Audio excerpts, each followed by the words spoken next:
Esta es una producción de Grupo Fórmula. Encuentra más contenido como este en radioformula.mx.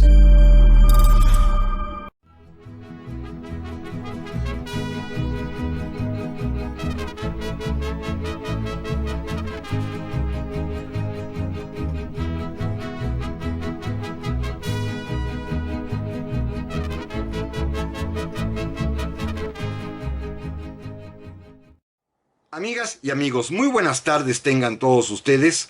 Los saluda con el afecto de siempre José Manuel Villalpando, aquí en una emisión más de su programa, La Historia que Quiero Vivir, que como cada sábado, los sábados por la tarde, los sábados de historia, estamos transmitiendo a través de los micrófonos y frecuencias de Radio Fórmula.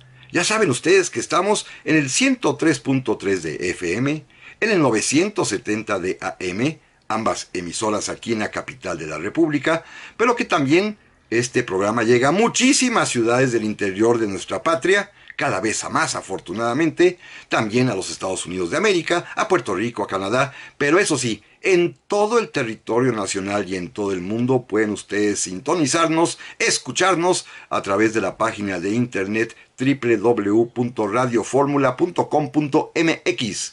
Es un programa grabado, naturalmente. Tenemos ya más de un año confinados, yo esperando mi segunda dosis de vacuna que aún no está programada, pero sin embargo aquí presentes acompañándonos, lo cual agradezco infinitamente y, por supuesto, atento a sus mensajes y comunicaciones que tengan ustedes el honor para mí de hacerme llegar a mis vías electrónicas que ustedes conocen, mi correo villalpandohistoriador@gmail.com o bien en la página de Facebook Villalpando y la Historia. Vamos a comenzar, amigas y amigos, el programa de esta ocasión que, créanmelo, pinta interesante. Bueno, así lo pienso yo. Vamos a ver. Porque miren ustedes, el día 5 de mayo, pero de 1821, hace exactamente 2 siglos y unos cuantos días, que cayó entre semana, murió en la isla de Santa Elena, allá a la mitad del Océano Atlántico Sur, el que fuera emperador de Francia, Napoleón Bonaparte. Obvio, no vamos a platicar sobre Napoleón, este es un programa que versa sobre historia de México, y antes de que me lleguen reclamos de que me estoy ocupando de temas que no tienen que ver con la mexicanidad, voy a aclarar que vamos a hablar precisamente de lo que pensó, de lo que dijo, de lo que hizo, de lo que intentó hacer más bien Napoleón Bonaparte con México, en México, con respecto a México. Es una historia increíble en realidad, muy poco estudiada aquí en nuestra patria, más bien casi nada estudiada.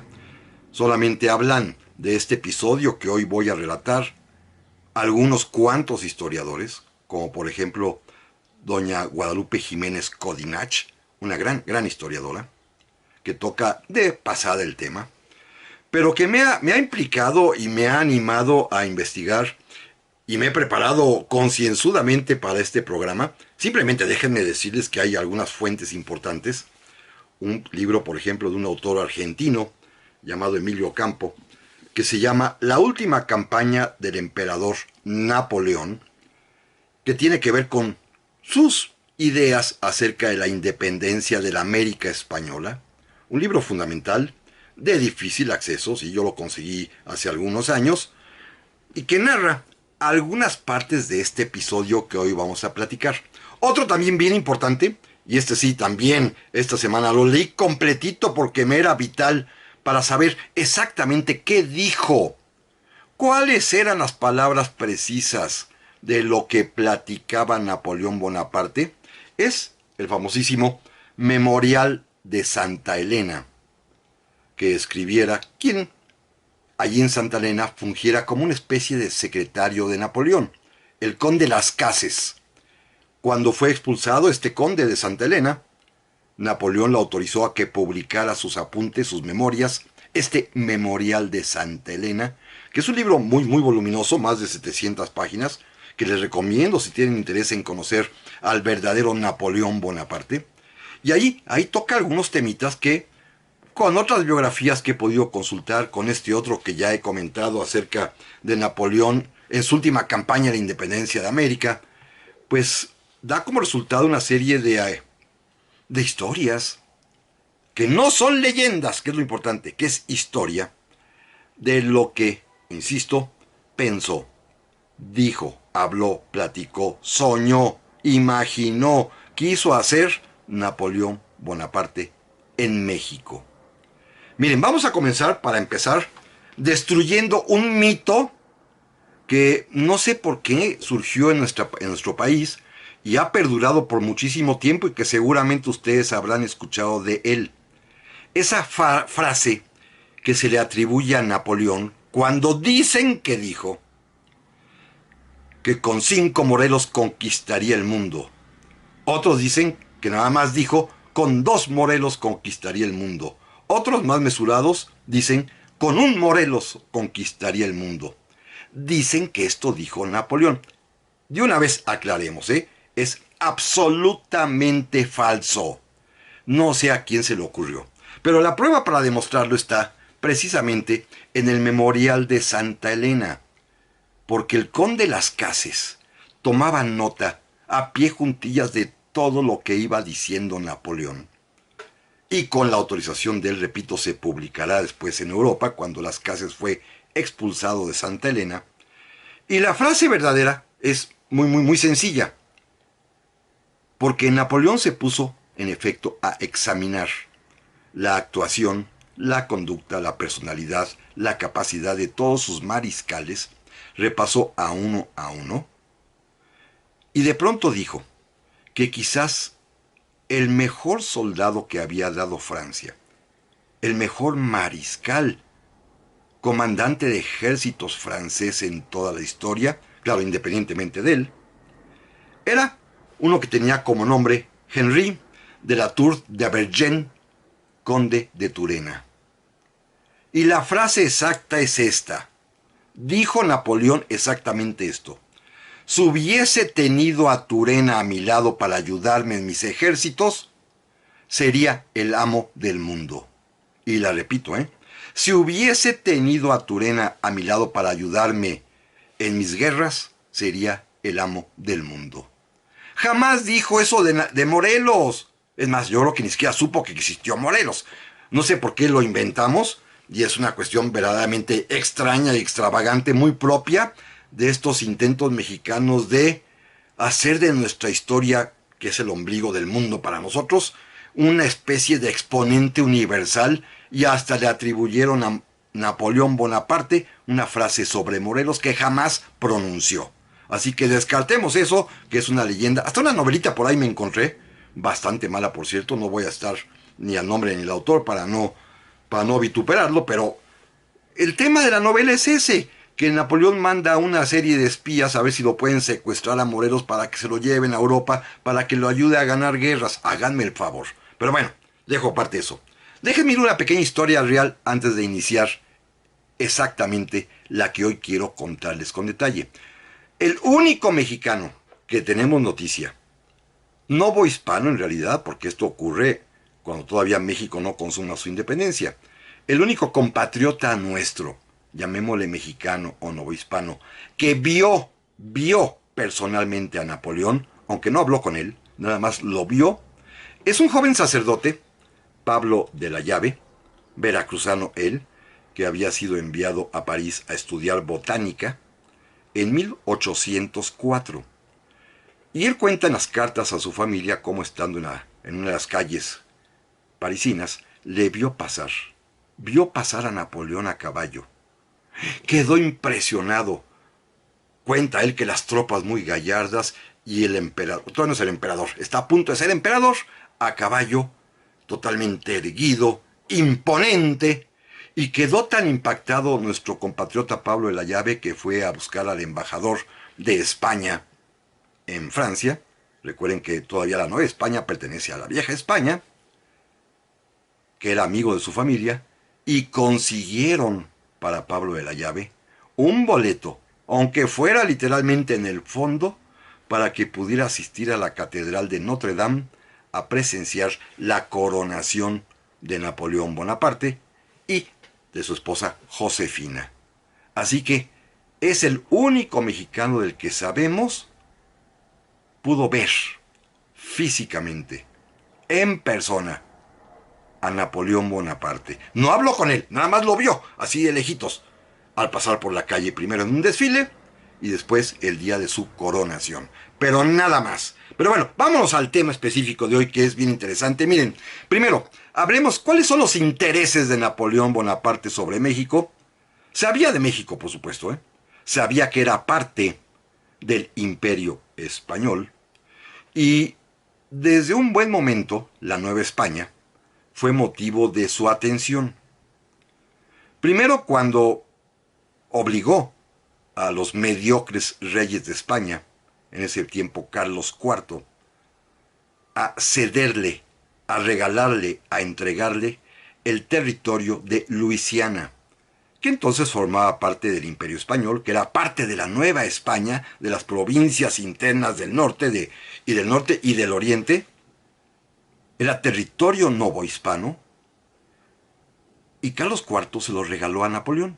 Napoleón lo tuvo una temporadita, y de inmediato, en cuanto pudo, se lo vendió a los Estados Unidos. Primera vez que entra en relación con Estados Unidos, queda cautivado con la forma de vida norteamericana que le agradan mucho, particularmente con su presidente, Thomas Jefferson, que es el que adquiere la Luisiana para Estados Unidos, y es la primera vez pues que Napoleón tiene algo que ver con México, con la Nueva España, cuando vendió un territorio que nos pertenecía a los Estados Unidos de América.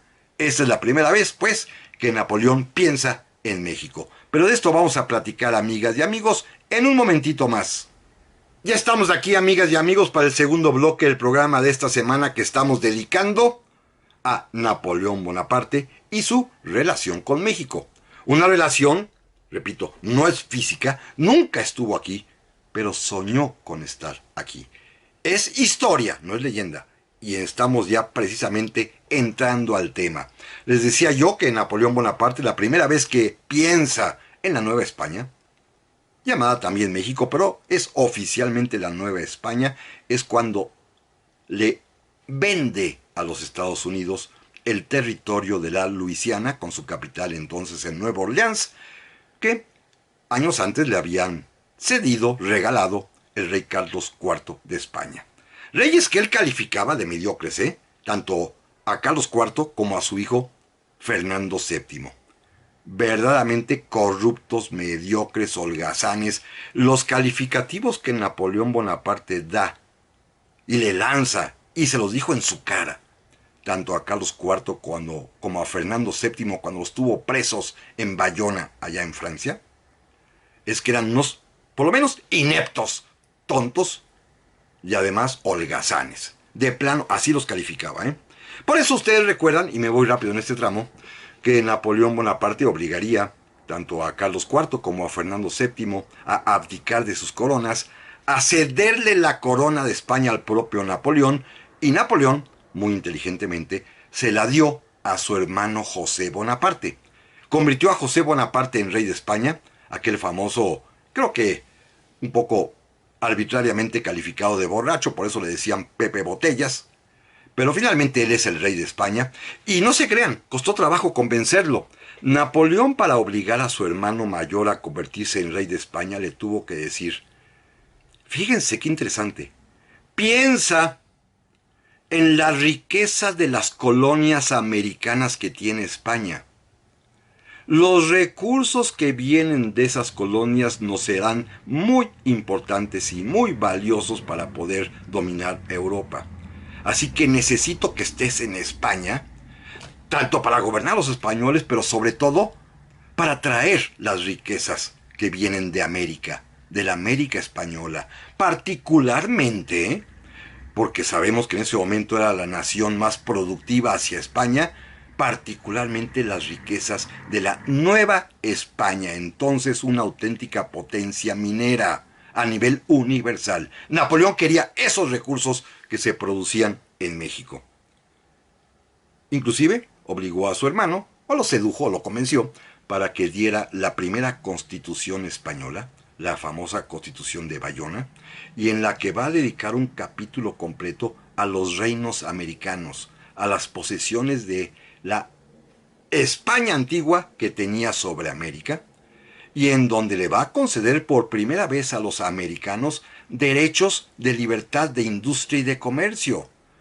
Napoleón quería tener contentos a quienes vivían en la América española, incluyendo la Nueva España, a la cual le atribuye, de una vez en esa constitución, que puede enviar 2 representantes al rey de España para poder platicar directamente sobre las necesidades que hay en México.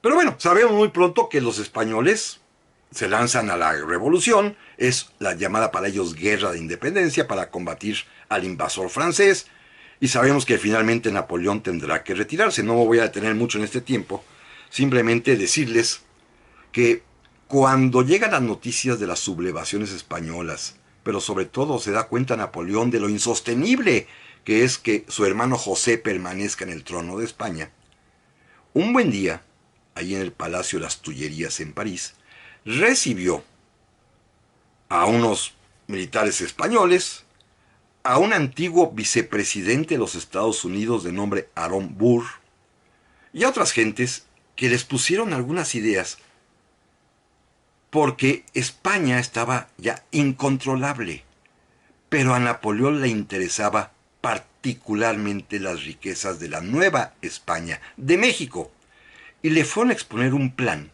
que nadie sabe en qué consiste, pero del que Napoleón únicamente va a decir: tengo algunas ideas, tengo ya un plan sobre México. No sabemos cuál era ese plan.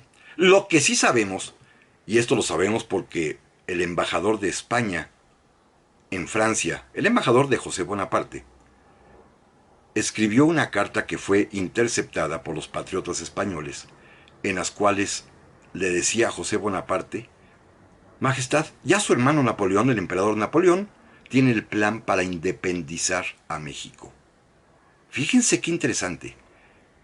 Sabemos que Napoleón quería la independencia de México porque si perdía España, lo cual era ya inminente, quería por lo menos contar con México.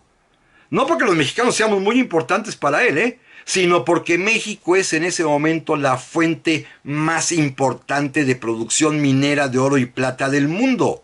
Le interesaba a México, y este hombre, Miguel Azanza, que había sido virrey de México antes y que ahora era un afrancesado amigo de José Bonaparte, le informa a Pepe Botella que Napoleón ya tiene el plan para independizar México. Era una especie de castigo y desquite a España, Ah, sí, se pierde España, pues que se pierda, pero me quedo con México. Por supuesto, nada de esto va a ocurrir, nada de esto va a pasar, los acontecimientos se precipitan, como todos sabemos. España finalmente, con la ayuda de Inglaterra y particularmente de Lord Wellington, logra expulsar de su territorio a los franceses, y finalmente, pues, esta idea de lograr la independencia de México, que Napoleón comentó con algunas personas, con Miguel de Azanza. Miguel de Azanza se le informó a José Bonaparte, quedó ahí, simplemente en un plan, en una idea. Pero insisto, Napoleón sí quería independizar a México, por lo menos esbozó una primera idea. No sabemos más, lamentablemente, pero sí llegó a decir que tenía un plan para la independencia de México, aunque no sabemos cuál, y en el cual tiene que ver Estados Unidos, porque ahí estaba un antiguo vicepresidente norteamericano. No pasa nada, hasta ahí queda. Vámonos al año de 1815. Napoleón es derrotado en Waterloo, como todos sabemos, y comienza, pues, este lapso de un mes más o menos, en el que lo toman prisionero y lo envían al destierro perpetuo en la isla de Santa Elena. En ese mes pasaron muchas cosas. Quizás la más interesante para el efecto de lo que estamos platicando esta tarde es que Napoleón le dijo a todo mundo que deseaba irse exiliado, a terminar su vida, a vivir para siempre, fíjense bien, a los Estados Unidos de América. Tenía simpatía por los gringos, ya lo comenté hace algunos bloques. se llevaba bien con muchos de ellos y tenía muchos deseos de ir a los Estados Unidos por varias razones. La filosófica, por supuesto, porque es un país de libertad, decía. Y es un país tan amplio, tan vasto, que se puede recorrer caminos y sin problema de que lo critiquen a uno por la religión, por el idioma, por las costumbres. Pensó que podía ser libre en los Estados Unidos de América. Y segundo, porque ahí sí se fue, un poquito antes que él, su hermano José Bonaparte. El que había sido rey de España se alcanzó a escapar y se fue a exiliar a Estados Unidos de América. Vivía en la ciudad de Baltimore, en Maryland, en los Estados Unidos. Ahí se estableció José Bonaparte en una pequeña granja, plantación en las afueras de la ciudad, a la cual se llamaba, o le puso Pont-Bressé. Y ahí estaba José Bonaparte, y ahí quería ir Napoleón. La noticia corrió. Napoleón quiere irse a Estados Unidos. Por supuesto, los ingleses lo impidieron y lo mandarían a Santa Elena. Pero Napoleón se la pasaba diciendo, y consta en las palabras de Las Cases, que los Estados Unidos sería el mejor asilo posible. El mejor asilo.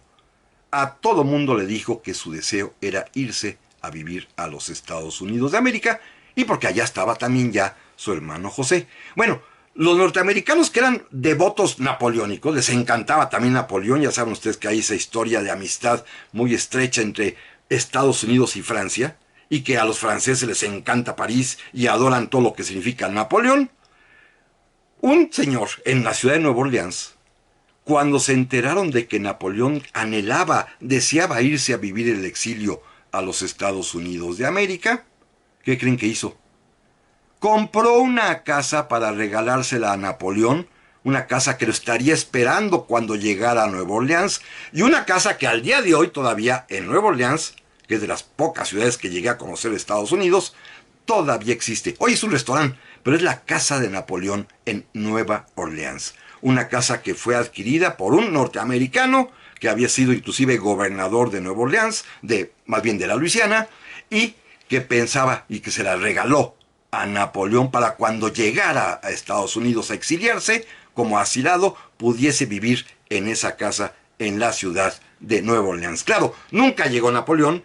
Esta casa únicamente conservaría ese nombre por ser la casa destinada a Napoleón, pero jamás estuvo ahí. Pero aquí viene la historia más interesante. Todo esto está perfectamente bien documentado. Y lo que sigue también, y es lo más interesante, cuando Napoleón, seguramente por la desesperación de estar en Santa Elena, que es una isla desierta, sin nadie, nada de habitación en miles de kilómetros, solamente unos cuantos miles ahí ingleses cuidándolo, logró construir en su imaginación, fantasear un sueño utópico irrealizable, y fue cuando pensó que se quería escapar para irse a vivir a México. A México. Pero de esto vamos a hablar, amigas y amigos, en un momentito más. Ya estamos aquí, amigas y amigos, para el tercer bloque del programa esta tarde dedicada a Napoleón y México, en ocasión de que el 5 de mayo pasado cumplió 200 años de haber muerto el emperador de Francia, ya ex emperador entonces, en la isla de Santa Elena. Pero estamos platicando de una historia casi desconocida, repito, en la cual tratamos hoy de narrar y platicar con ustedes qué dijo, qué pensó, qué quiso hacer, qué soñó, qué imaginó Napoleón en México.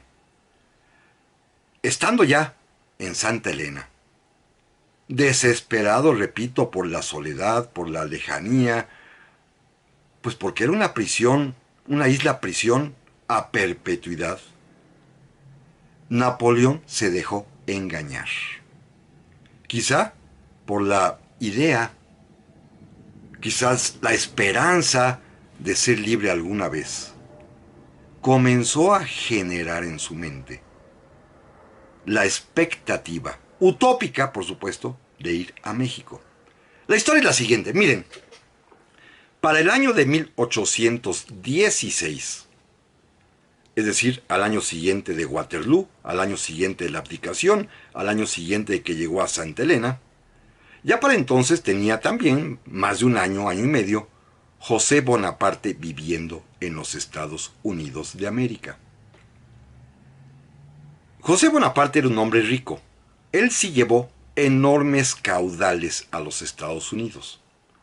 Inclusive se sabe que llevó hasta una bolsita llena de diamantes, además de mucho oro y plata y valores en general, títulos y valores. Era un hombre rico y por supuesto hubo quien pensó estafarlo. Y escuchen, amigos, esta historia que es auténtica y está perfectamente bien probada. Para ese momento, en México estamos en plena guerra de independencia. Ya en 1816 ya fue fusilado José María Morelos. Sin embargo, ha sobrevivido como autoridad el Congreso de Anáhuac, que se refugia primero en Tehuacán y que después pasará al fuerte de la Jaujilla allá por Michoacán. Pero la autoridad insurgente la asumen los propios diputados al Congreso de Anáhuac, que repito, en estos momentos están refugiados en Tehuacán. Ahí van a saber de la existencia de un señor, que es un personaje increíble, de nombre José Álvarez Toledo.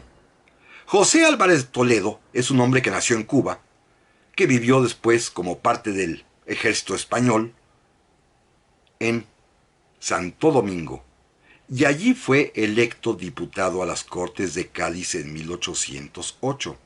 Fue a España, se convirtió en masón caballero racional, regresó y decidió combatir por la independencia de México.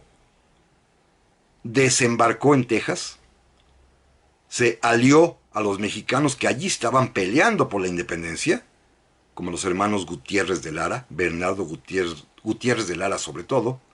Inmediatamente cobró un militar español y había sido diputado, alcanzó cierto renombre, se convirtió en comandante, declaró la independencia de Texas. Sin embargo, llegaron los realistas y lo expulsaron, lo derrotaron y se fue a refugiar primero a Nueva Orleans y después se fue a Filadelfia, a Baltimore y a Washington. El Congreso de Anáhuac, confiando en este hombre, un americano finalmente, no es mexicano en el sentido exacto de la palabra, pero es americano, nació en Cuba, vivió en Santo Domingo, fue diputado por América en las Cortes de Cádiz, había peleado en Texas por la independencia de la Nueva España, fue derrotado, confiaron en él pensando que era un gran político y le otorgaron poderes para negociar la ayuda norteamericana a nuestra independencia.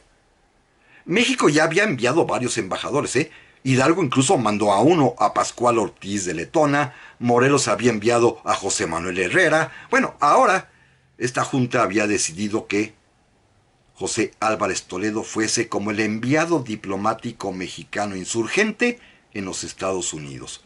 Compró armas, por ejemplo, y él mismo personalmente en unos barquitos llegó hasta Veracruz, cerca de Nautla, en Boquilla de Piedra, a entregarle armas a Guadalupe Victoria. Regresó a Estados Unidos y a finales de 1816, cuando llega a ese país Javier Martín Mina, nuestro Mina, trató de hacerse del mando de esa expedición, pero Mina no quiso, no se dejó. Mina sospechaba de él, así que Mina se hizo a un lado. Pero este hombre, José Álvarez Toledo, escuchen lo que hace. Para ese momento decide desertar de la insurgencia, pedir perdón al rey, cosa que obtiene al rey Fernando VII, y convertirse en agente del gobierno español para informar sobre los planes de los insurgentes. Traicionó a la insurgencia. ¿Y saben qué hizo para enriquecerse? Sabiendo que José Bonaparte vivía en Baltimore, lo fue a ver y lo engatusó con un plan verdaderamente absurdo.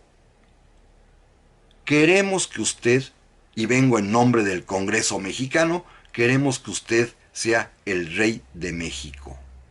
Fíjense nada más. Bonaparte al principio lo tomó a chunga. Dijo, no, perdónenme, pero yo ya fui rey de ustedes porque yo fui rey de España. Y José Álvarez Toledo le dijo, no, en serio, Majestad, queremos que usted sea rey de México y si se puede, que su hermano Luciano, otro de los hermanos de Napoleón, se convierta en rey del Perú. Esto José Bonaparte lo tomó un poquito, pues, como gracia. Le escribió a Napoleón, su hermano, en Santa Elena, que tenía comunicación con él, subrepticia, pero se hacían llegar cartas mutuamente. Napoleón recibe la carta. Se entera de que los insurgentes mexicanos, con un enviado designado por el Congreso que tenía sus papeles en regla de ser el representante de México o del gobierno insurgente mexicano ante Estados Unidos, le estaban ofreciendo la corona. Y Napoleón pensó, ¡qué maravilla! José que sea rey de México, Luciano que sea rey del Perú, y entonces yo puedo ser emperador de las Américas. Lo pensó Napoleón y le respondió a su hermano que apoyara esa idea. Y para apoyar esa idea, pues se necesitaba dinero, y José Álvarez Toledo le sacó una cantidad inmensa de dinero a José Bonaparte, dizque para ayudar a financiar la empresa de establecer la monarquía Bonaparte en México, con José en el trono, con Luciano en el Perú, y la empresa, por supuesto, de ir a rescatar a Napoleón Bonaparte a la isla de Santa Elena para que viniese a reinar como emperador. Es una historia auténtica y real, ¿eh? Auténtica. Napoleón estaba tan entusiasmado que al propio conde Las Cases y a otras personas que lo rodeaban, cuando le preguntaban, Majestad, ¿qué vamos a hacer del futuro? Napoleón estaba encantado. México es el futuro. Y le decía a Las Cases, mire, hay dos destinos de un nuevo imperio. Todos los países del Orinoco, es decir, del río Orinoco, que de alguna manera incluye Perú, Ecuador, Colombia y Venezuela, y México. Ese es el destino, los países del Orinoco y México. Estaba entusiasmadísimo Napoleón Bonaparte con esta idea. José Bonaparte, que era un poquito indolente, tuvo ayuda de inmediato. Llegaron varios emigrados franceses, militares que habían servido a Napoleón en Estados Unidos, particularmente dos. El famoso mariscal Grouchy, que estaba urgido de rehabilitarse porque recuerden que Napoleón a él le atribuyó la derrota de Waterloo. El mariscal Grouchy, que nunca acudió con refuerzos, llegó a Estados Unidos, se entrevistó con José Bonaparte, lo nombraron comandante del ejército que haría la independencia de México, y llegó con él un subordinado, un general de apellido Leyland, que fue al que le encomendaron dirigir la operación. Mientras Grouchy se encargaría también de ver la manera de organizar una flota para ir a rescatar a Napoleón. Pero fíjense bien, todo es un engaño de José Álvarez Toledo, que de inmediato le informó todos los planes al embajador de España en los Estados Unidos, el embajador de Onís, Alejandro de Onís, y este se los comunicó al gobierno norteamericano del presidente James Monroe, con su secretario de Estado John Quincy Adams, y ellos se encargaron de desactivar todo intento de rescate, porque no querían una guerra y un conflicto ni con España ni con Inglaterra. Los bonapartistas, como Grouchy, pensaban reclutar piratas franceses que abundaban y que se suponían serían leales a Francia, como los famosísimos hermanos Lafitte, que operaban en el Golfo de México. Van a ser muy importantes en lo que va a acontecer. Pero sin embargo, los norteamericanos evitan que se armen estas flotillas y que nadie vaya en rescate de Napoleón. Lo que sí no pueden evitar es que a Nueva Orleans lleguen muchos inmigrantes soldados franceses, llamados por Grouchy y por Leyland. Estarán en Nueva Orleans, van a llegar allí.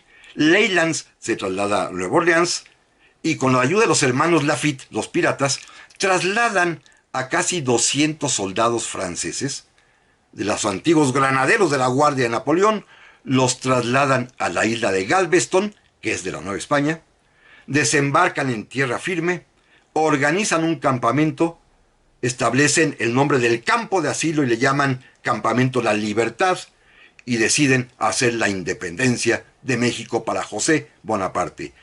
Pero amigas y amigos, volvemos en un momento más. Ya estamos aquí, amigas y amigos, para el último bloque del programa del día de hoy, que se me fue rapidísimo, hablando de un tema extraño, pero auténtico y real, bien documentado, que es lo que quiso, lo que soñó Napoleón Bonaparte para México. O para él, en México, más bien. Miren, simplemente para ir ya hacia la parte final, porque si no me voy a entretener muchísimo, déjenme decirles que este campamento, este campo de asilo llamado La Libertad, que alrededor de 200 soldados franceses a las órdenes del general Leyland desembarcaron y se establecieron allá en el norte de Texas, fue despedazado. Primero, las tropas realistas que envió el brigadier Arredondo, que era el comandante de las provincias de Oriente, con base en Veracruz, mandó soldados y despedazaron e hicieron huir a los franceses. Se fueron a refugiar a la isla de Galveston. Ahí esperaban que los rescatara los piratas Lafitte. Hubo un temporal, llovió, arrasó las tiendas de campaña y los barcos de Lafitte nunca llegaron. ¿Saben qué pasó? En esa, ola de traiciones, también Lafitte los engañó. Para ese momento, ya Lafitte había sido, por una parte, controlado por el gobierno de los Estados Unidos, como lo comenté en el bloque anterior, y por otra parte, se dio cuenta que era mejor vender sus servicios al gobierno español y le cobró por dejar abandonados a los franceses en la isla de Galveston, en donde la gran mayoría, los pocos que sobrevivieron, van a morir. Fracasó la intentona militar de hacer la independencia de México para, con la ayuda de soldados que habían pertenecido al ejército de Napoleón, darle el trono a José Bonaparte, y por lo tanto, fracasó la utopía. José Bonaparte quedó totalmente, desencantado, se dio cuenta que habían abusado de su confianza, que lo habían estafado. Y este hombre, José Álvarez de Toledo, el que lo engañó, se fue a España y Fernando VII lo premió, convirtiéndolo en diplomático, y se casó con viuda rica. Así que este hombre le fue maravillosamente bien. Primero engañó a Napoleón, le sacó dinero, y luego en España fue premiado, recompensado, y casóse en matrimonio afortunado. José Bonaparte decidió ya olvidarse del asunto, mandó una carta a Napoleón para decirle que todo esto había fracasado, pero esta carta nunca la recibió Napoleón Bonaparte. Permaneció hasta el fin de sus días, en 1821, con la esperanza de irse a reinar a México. En 1819, cuando ya, evidentemente no había noticias, la mamá de Napoleón, que vivía en Córcega, pidieron permiso al Papa y al rey de Inglaterra y le enviaron un médico, pero también le enviaron un sacerdote. La mamá, doña Leticia Bonaparte, estaba enterada de cuáles eran los planes de su hijo, y el sacerdote elegido fue precisamente el adecuado. Era un sacerdote corso, es decir, de Córcega, el abate Buenavita. Buenavita se apellida, Buena Vida en español, que había vivido 26 años en México. Lo mandaron porque Napoleón quería que alguien le platicara de México. Y el más cercano para la familia Bonaparte era este viejo sacerdote, que ya tenía 76 años de edad, que se trasladó a Santa Elena y durante 2 años, todos los días, platicaba con Napoleón y platicaban de México. Le hablaba de México, le contó de las ciudades, del campo, de la gente, porque Napoleón quería saber de México, porque él pensaba, imaginaba que es a donde iba a ir a reinar. Imagínense nada más la tremenda ilusión, la esperanza tan falsa que tenía Napoleón, que no supo nunca que todo había sido un engaño de José Álvarez Toledo, que había sorprendido a su hermano José Bonaparte, el primer engañado en realidad. Aprendió tanto de historia de México y de conocimientos de México, que hay una frase muy curiosa que cita el propio Las Casas en su libro, que cuando está Napoleón redactando su testamento y se da cuenta que hay mucha gente que espera que le deje algo, dinero, Napoleón dijo una frase muy bonita y que demuestra que algo había aprendido. Cuando están discutiendo sobre las cantidades que va a dejar a cada quien, dijo Napoleón esto: todos esos detalles son para mí penosos y además innobles. Aunque me pusieran sobre los carbones ardientes de Cuauhtémoc, no sacarían de mí un oro que no tengo. Utilizó el ejemplo de cuando a Cuauhtémoc le queman los pies para que dijera dónde estaba el tesoro. Napoleón lo había hecho suyo y les dijo: aunque me pongan sobre los carbones hirvientes o ardientes de Cuauhtémoc, no van a sacar de mí un oro que no tengo. Imagínense a qué grado tal de compenetración de México, de su historia, de sus costumbres, de su cultura, tenía ya gracias a 2 años de conversaciones con el abate Buenavita. Murió, por supuesto, como ya lo hemos comentado, el día 5 de mayo de 1821. Algunos dicen que envenenado, parece que no es así. Está ya bien demostrado que no, pero hay novelas sobre eso. Otros dicen con mucha certeza que de melancolía, hoy diríamos depresión, y parece ser, según los informes de la autopsia del propio cadáver de Napoleón, que falleció en realidad de cáncer de estómago. Pero sin embargo, la historia continúa. Déjenme rematar con un par de asuntitos importantes. El 5 de mayo, pero de 1862, en Puebla, el ejército francés fue derrotado por las tropas mexicanas al mando del general Ignacio Zaragoza.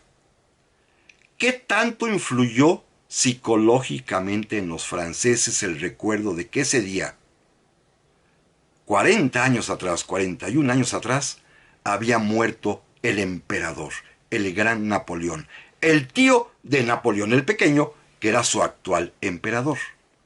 ¿Qué tanto habrá influido en el estado de ánimo, repito, de esos franceses derrotados ese día? Pero, un dato cierto: el único mexicano que ha tenido contacto, que yo sepa al menos, con algo que perteneciera a Napoleón, con un objeto que fuera de la propiedad de Napoleón, fue el general Porfirio Díaz. Porfirio Díaz, cuando se va al exilio, hacia finales de 1911 hace una visita oficial al Museo de los Inválidos en París. Visitará también la tumba de Napoleón Bonaparte. Y en ese día, en los actos protocolarios de que fue objeto porque lo recibieron con honores, el general Niox, un comandante militar francés que había sido veterano de México y que en ese momento estaba a cargo del Museo de los Inválidos, invitó a Porfirio Díaz a la oficina principal del museo. De un cofre extrajo la espada de Napoleón, la que había pertenecido a Napoleón, la que había empuñado Napoleón en sus grandes batallas como en Austerlitz, en Jena, en Marengo, y la colocó en las manos del general Porfirio Díaz. Don Porfirio se rehusó. No puedo tocar esa espada. No soy digno de ella. Y el general Niox le dijo: señor general Porfirio Díaz, no hay nadie más digno en este mundo que pueda poner en sus manos la espada de Napoleón. Se la colocó. Unos instantes, la espada de Napoleón en sus manos. Era, de alguna manera, un homenaje de Francia a Porfirio Díaz. Pero Napoleón sí pensó en México, que fue el tema de este programa. Sí imaginó México, quiso estar en México, intentó venir a México, soñó más bien con venir a México, que fue el tema que el día de hoy platicamos, un tema interesante a propósito de que Napoleón cumplió 200 años de muerto. Amigas y amigos, la próxima semana, si Dios lo permite, aquí estaremos con más temas acerca de nuestra historia mexicana. Pásenla muy, pero muy bien. Hasta la próxima.